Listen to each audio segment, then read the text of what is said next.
Please be sure you have watched the previous Getting Started videos. We'll build on the concepts learned there. In this video, we'll create a hallway table. We'll learn about using groups and components to better separate and organize the various parts of your model. We'll start by drawing the tabletop. Create a rectangle that is 14 inches wide by 48 inches long and push-pull it up 1 inch. Now zoom into the corner and draw a line from this midpoint to a point on the lower edge. Depending on your preference, you can make this angle deeper or more shallow, and SketchUp will also give you an indication of an equidistant angle by turning purple and snapping to that angle. Finish your line and orbit underneath the tabletop.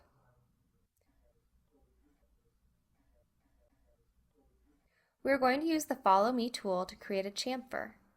We could manually follow the surface around the edges, but there is a quicker method we could use.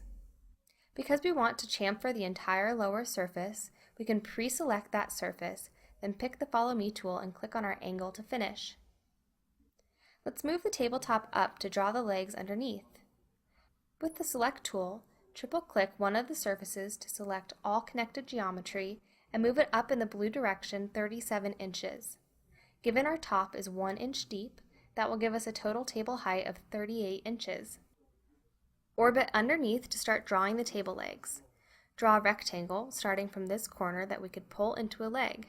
However, before using push-pull, let's say we change our mind and want the leg to be inset from the edge instead. If we select and move the surface, however, it begins to warp the tabletop. By drawing it on top of other edges, those edges merged. This is a key behavior to making SketchUp fast and easy, but it's not what we want in this example. This is one of the primary uses of groups, which will isolate our geometry, preventing the edges from merging.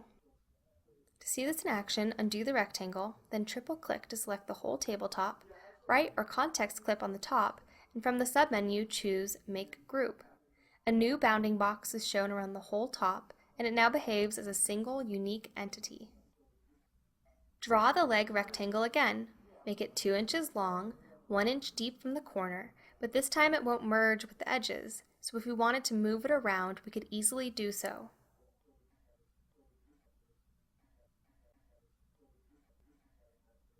Create some guides using the tape measure tool.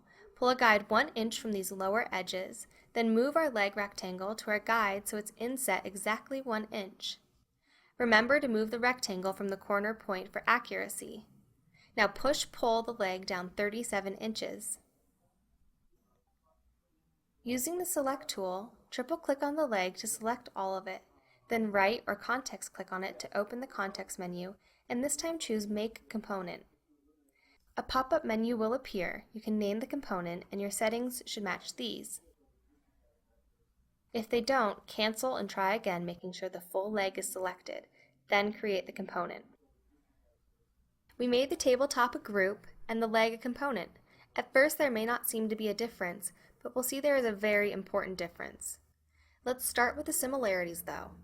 A group or component binds the geometry together into a single entity. You can move, rotate, and scale the group as a whole. However, a tool like push-pull doesn't seem to work because you aren't affecting the actual surfaces, but the whole group together. To use push-pull and other tools, you need to edit the group. Use the Select tool and double-click on the tabletop. The bounding box changes, indicating we are now editing the group. Still with the Select tool, click outside of the dotted surrounding box to close the group. Practice this a few times with our group and component. Double-click on one to edit it, click outside to close it, and do this several times. While you are editing a group or component, you can draw and divide surfaces and edges. Use push-pull and other tools. But once you close the group, anything you draw is outside of the group, so it's important to know when you are editing or working outside of a group or component. With that understanding, if you did modify your group in any way, undo any changes back to our original tabletop and leg. And let's copy the leg to the back side. First, create a guideline 1 inch away from the back edge. Then, as we learned in the last video, start moving the leg. Then press the Control key or Option key on a Mac to move a copy instead. Move the second leg into position using our guidelines. For comparison, also make a copy of the tabletop upward so we can see what the primary difference is between groups and components. For the legs, let's angle the legs inward as part of the style of our table. Make sure you are editing the leg component, then select this lower outside edge and start moving it with the Move tool. The copied leg component is reflecting the same changes, and this is what makes a component very powerful. Any changes you make to one component are also made to any of the same components in the model. Move the edge inward 1 inch and close the component. For comparison, edit the copy of the tabletop and make some changes to it. The original tabletop stays the same because this is a group, and every group is unique. So there is our overview of groups and components. Both help us to group geometry together, but each group is unique, where a component and copies of it are instanced, so any changes made to one are made to all. As a general rule then, if you don't plan to copy an object, grouping it is fine, but if you think there is a chance it will be copied, make it a component and use groups and components throughout your model to keep objects separate and unique. Now let's return our focus to the table. Navigate under the table and draw a rectangle between the legs that is 1/2 inch thick. Your width may vary based on the angle you created under the tabletop, but whatever the width, pull it down 6 inches. Now triple click with the Select tool and make this a component. Name it and create the component. Let's copy this support piece and the legs to the opposite side of the table. Zoom out to get a full view of our table, then hold the Shift key down and use the Select tool to select all 3 parts. Now begin moving them down the length of the table and press the Control key or Option key on a Mac to make a copy and place them somewhere about the middle of the table, making sure to keep them lined up along inference directions.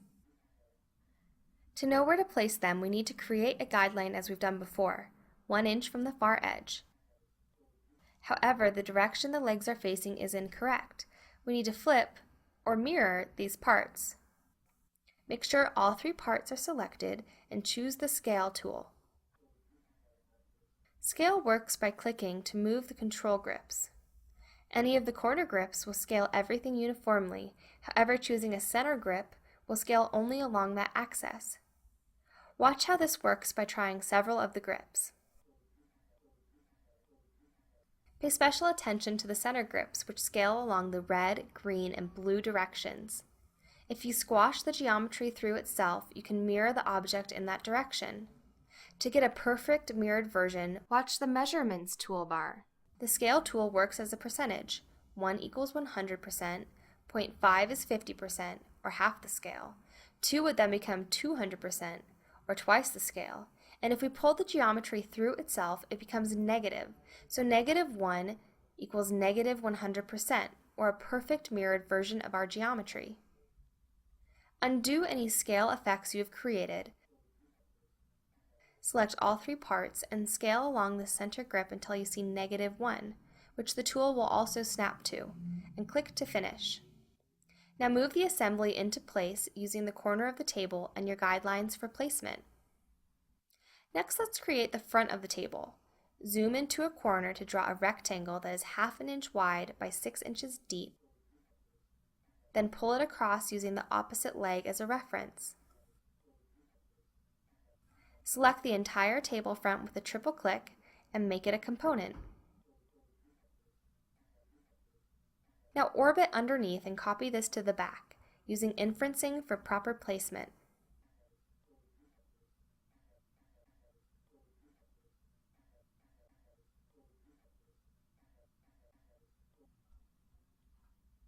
Let's add a curve to our table. Orbit to a good front view and create a guide 1 inch up from the table front piece. Now edit the front component to draw an arc inside it. Drawing an arc is a simple 3-click process. Click once at the corner to start the arc. Click on the opposite corner where the other side of the arc will be. Then pull up and use the guideline as a reference for how high to make the arc. Now you can use push-pull on the arc. Push until it meets the back surface, which will delete it. Close the component. We won't create all the internal elements or drawers that a real table would have, but let's finish this example by creating the drawer fronts so our table looks complete. Draw a rectangle on the front that is 3 inches by 15 inches wide and pull it out an inch. Zoom in and create a chamfer as we did with the tabletop. Draw an angle, then select the front face as our Follow Me surface, then choose Follow Me and click on the angle to complete the Follow Me chamfer. We better group the geometry at this point. Triple click to select it all, and if we were going to center the drawer and have only one, we would group it, but I'm going to create 2 drawers, so I'll make it a component instead.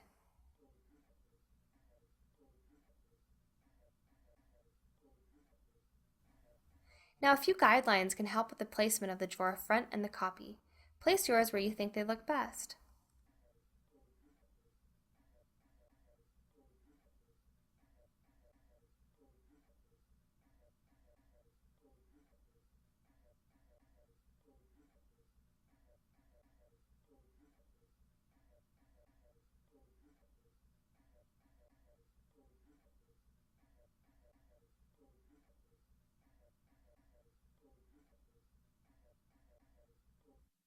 Perhaps as a final touch, edit one of the drawers and using inferencing to center our circle tool.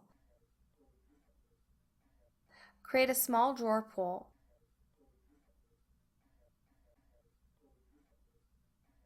Then close the component. Delete any guides we've created. Paint the table if you like, or add your own details. The very best thing you can do is just to practice and play with SketchUp, using these projects we've built together or new projects of your own. As with previous videos, there is much more to learn about using groups and components, mirroring objects, Follow Me, and other powerful tools in SketchUp. So please continue to explore more of our videos and training content.